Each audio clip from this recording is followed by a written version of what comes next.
régional des arts du cirque, c'est une structure associative. On y travaille avec tout type de public.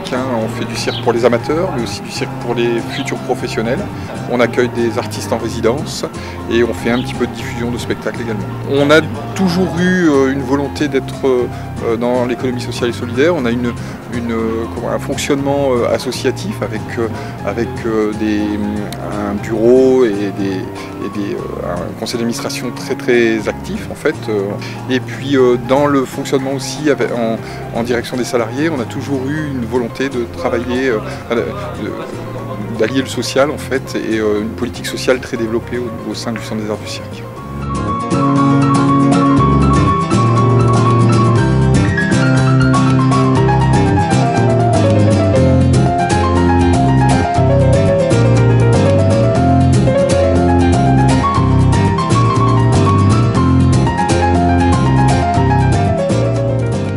Différents projets, on essaie vraiment de toucher tout type de public, à la fois des petits, on commence dès le plus jeune âge, et puis ensuite on continue tout au long de la vie à proposer des ateliers de cirque, et un des derniers développements du centre, c'est de travailler en direction des personnes âgées, en fait des jeunes retraités. On met en place des ateliers cirque pour eux.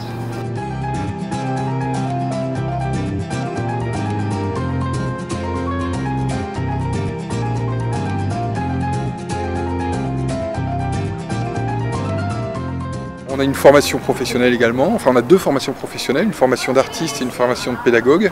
La formation d'artiste, c'est les jeunes qui viennent ici se former pendant 1 à 3 ans pour devenir artistes de cirque. Donc on travaille sur le machinois, on travaille les portes acrobatiques, l'équilibre, la contorsion, la jonglerie.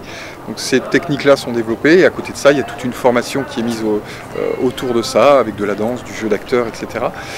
Sur cette formation d'artiste, par exemple, il y a une suite aussi logique pour nous, c'est de partir sur une pépinière d'artistes, une pépinière où on accompagne des jeunes qui sont passés en formation dans la professionnalisation, dans la création d'un premier spectacle.